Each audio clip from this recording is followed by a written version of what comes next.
Muy buenos días, feliz sábado para todos. Para mí es un verdadero gozo estar en esta mañana. Estar en la esperanza es estar en casa. Y nuestras emociones, ¿verdad?, se avivan cuando tenemos esta oportunidad. No voy a llorar ahora, porque aunque quizá en los últimos años nos hemos convertido un poquito emotivos, pero ya tenemos varias semanas tratándonos, ¿verdad? Y como que las emociones se han ido asentando. Pero sí queremos compartir con ustedes un poco de la palabra de Dios en esta mañana. Y me preguntaba, ¿qué se le puede predicar a una iglesia? ¿Qué podemos nosotros traer como palabra de Dios para una iglesia del pueblo de Dios? Sobre todo una iglesia como La Esperanza, que nosotros estimamos, creo que es de conocimiento de todo el mundo, que es una iglesia madura. La iglesia de La Esperanza es una iglesia madura, porque es una iglesia de muchos años, pero también de muchas luchas, de muchas batallas, donde ha habido muchos líderes y hay muchos líderes, y donde se conoce la palabra de Dios, particularmente eso me consta, ¿no? Por lo cual quisimos traer en esta mañana un tema que nos diga qué es ser adventista. ¿Qué significa para usted ser adventista? ¿Qué idea tiene usted de ser adventista del séptimo día? ¿Qué es ser eso? Y en el contexto del presente, en el siglo XXI, ¿qué significa ser adventista? Déjeme decirle que la religión de hoy no es la misma religión de los tiempos de Martín Lutero. No queremos decir que Dios no tenía iglesia y que no había religión en los tiempos de Martín Lutero y en tiempos anteriores. Los reformadores, a través de los siglos, Wycliffe, Jerónimo, Wesley, antes Lutero y otros, posteriormente podemos decir Guillermo Miller, todos aportaron para el desarrollo de la verdad y para formar un pueblo. Pero después de 1844, el Señor levantó un pueblo especial. Podemos decir con toda propiedad que ese pueblo que Dios levantó en 1844 somos nosotros, la Iglesia Adventista del Séptimo Día. Nosotros no tendríamos otro lugar a donde ir que no sea a la iglesia de Dios de este tiempo, la que está cumpliendo un propósito. 20 años atrás, cuando teníamos más presencia en este lugar, cuando uno rastrea el tiempo hasta aquí, uno diría, no hay más pueblo que el pueblo que Dios ha levantado, su iglesia adventista del séptimo día. Ahora bien, ¿basta con tener esa convicción? Ahorita en la lección de la escuela sabática, decíamos que tenemos no solamente que tener la verdad, tenemos que vivir a la altura de la verdad, ¿verdad? Y entonces, la iglesia adventista tiene la característica de tener la verdad, predicar esa verdad y tener la verdad como blanco de práctica de su vida.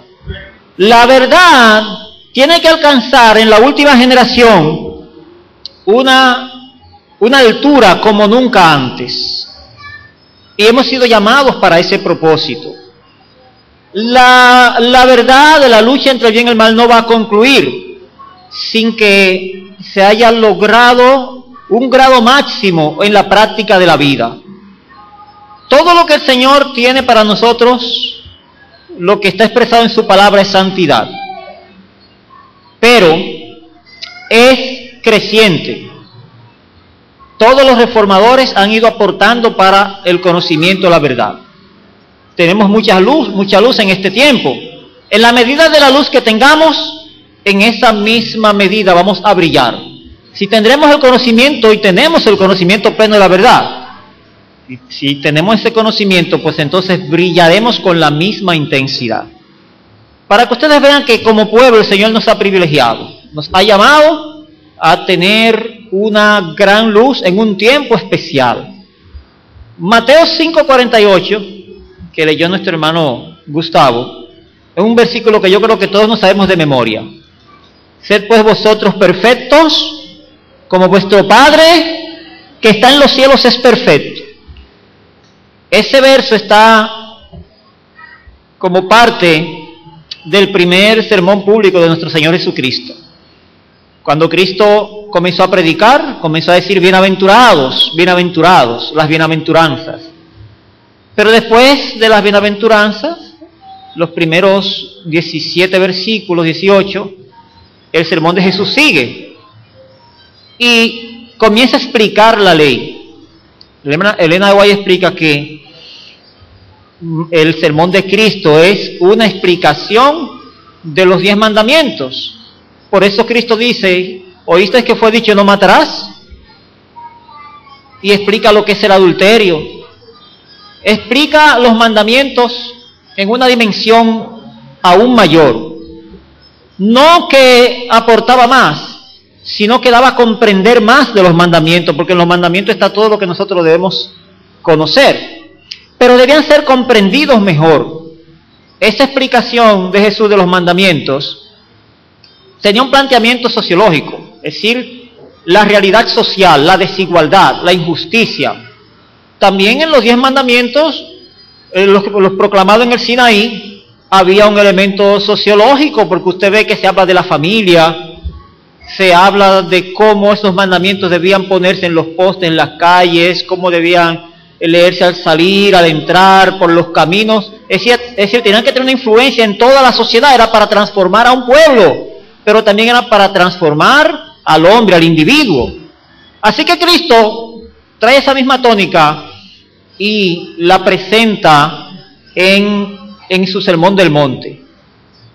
Y después de presentar la desigualdad social y poner la esperanza en Cristo, en los que vivían oprimidos y los que necesitaban justicia, etc., entonces comenzó a tocar aspectos que tienen que ver con la vida interior del hombre.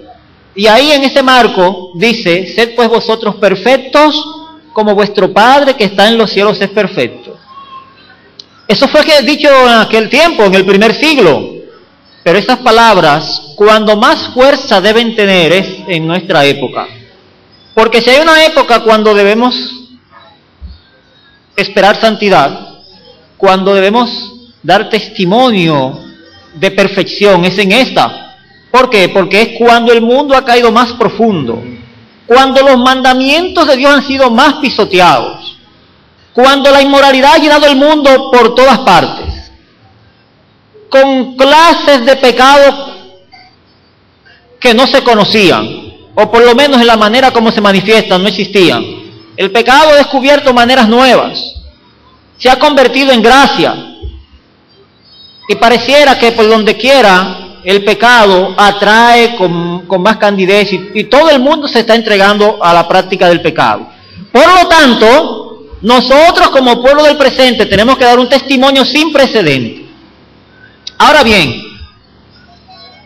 yo creo, hermanos, que nosotros no estamos suficientemente concientizados de lo que Dios espera de nosotros. Nosotros no estamos muy claros qué santidad, qué tan santos tenemos nosotros que ser. Posiblemente nosotros creemos que la vida que vivimos hoy es la vida que Dios quiere. Quizás algunas cositas que estemos conscientes de que no estamos viviendo, lo que quizás podamos reprendernos y basta, pero no sabemos quizás qué tan profundo. Por eso la ley, tanto en el Sinaí como en el monte donde Jesús dio el sermón, que no se sabe qué monte fue, solamente se había un monte. El sermón que Cristo dio en ese lugar, lo que se dio en el Sinaí, a nosotros, nos llega con mucha fuerza y plantea una profundidad que nosotros debemos entender. Dice aquí, una cita de Elena de White, dice, respecto a lo que nosotros debemos alcanzar y que quizás no conocemos, dice, el pueblo de Dios se apartará de las costumbres injustas de los que los rodean y buscará la pureza de pensamiento. ¿La pureza de qué? De pensamiento. pureza de pensamiento y santa conformidad con la voluntad divina, hasta que su excelsa imagen se refleje en él. ¿Qué debe reflejarse en cada uno de nosotros? La excelsa imagen de Jesús. Yo me puse a meditar un poquito en esa cita. La excelsa imagen de Jesús en cada adventista del séptimo día. ¿Usted se imagina que fuéramos nosotros en el mundo? 20 millones casi somos en el mundo de adventistas, según las estadísticas. 20 millones de Cristo nada más, de Cristo, con la excelsa imagen de Cristo. ¿Realmente aspiramos nosotros a eso?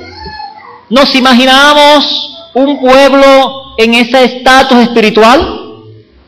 ¿Estamos haciendo nosotros esfuerzos decididos y serios para hacer eso? Déjeme decir, hermanos, que nosotros mismos nos asustaríamos si se nos planteara lo que Dios espera de nosotros. Quiero decir que lo que nosotros somos de práctica hoy, vamos a decir las prácticas comunes diarias de nuestra vida, están envueltas en cosas que si se nos pidieran, si el Señor dice, dame eso para que tú seas santo, nosotros nos asombraríamos. Nosotros nos asustaríamos de saber cuáles cosas quiere Dios que nosotros abandonemos en nuestra vida. Si se quiere, digámoslo de otra manera. Nosotros nos asustaríamos si se nos dijera, ¿qué tan lleno de Cristo debe tú estar para dejar cosas en tu vida? Nos asustaríamos. Porque a veces está claro, decimos, no, hacer y hacer y hacer. ¿Cuántas cosas tengo que alcanzar? ¿Cuántas metas tiene Dios para mi vida? No, yo vivo en Cristo. Cristo es todo. Si Cristo es todo en mi vida debe estar toda tomada por Él. En cada acto de mi vida. Ahí es donde nosotros nos asustaríamos. Dice aquí, como Enoc, se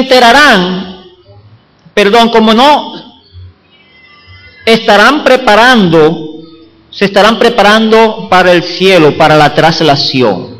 Leo otra vez. Como Enoc, se estarán preparando para la traslación al cielo. Yo estoy leyendo en Historia de la Redención, página 64. ¿Preparándonos para qué cosa dice aquí? Para la traslación. Déjeme decirle, hermanos, que cuando la Biblia habla de prepararse para la traslación, está poniendo una meta que no la tuvo ningún cristiano en ninguna generación del pasado. Dios no le puso a ninguna etapa de la historia el desafío de prepararse para la traslación. Eso no quiere decir que el cristianismo tenía normas rebajadas en el pasado. No hay ninguna norma rebajada, solamente que en el último tiempo tendremos más conocimiento, tendremos más luz, y en esa misma medida tendremos que vivir en proporción a esa luz y ser trasladado para la traslación. Es vivir la vida de Cristo. Ahora usted dice, pero Cristo no fue trasladado vivo, Cristo murió. Cristo pudo ser trasladado vivo porque vivió una vida sin pecado. Pero Él tenía que morir para que usted y yo pudiéramos ser trasladados vivos, para que pudiéramos ser santificados, perfeccionados. Yo quiero desarrollar un poquito en los próximos 5 o 10 minutos esta idea, para que quede clara. En esta mañana no tenemos mucho tiempo, ¿verdad? Hemos tenido una programación especial, pero yo quiero identificarlo a ustedes con el ideal de perfección y el ideal para ser trasladados al cielo. Cuando hablamos de ser trasladados, entendamos que todos los justos de todos los tiempos serán trasladados al cielo. Pero unos resucitarán y otros serán trasladados sin ver muerte. Esos son los que hayamos pasado o los que hayan pasado. Ojalá el Señor nos dé el privilegio. Y yo creo que estamos justamente en el tiempo de experimentar eso. Si hay una generación que debe ser trasladada viva, somos nosotros. ¿O habrá una generación posterior? No, el Señor quiere que seamos nosotros.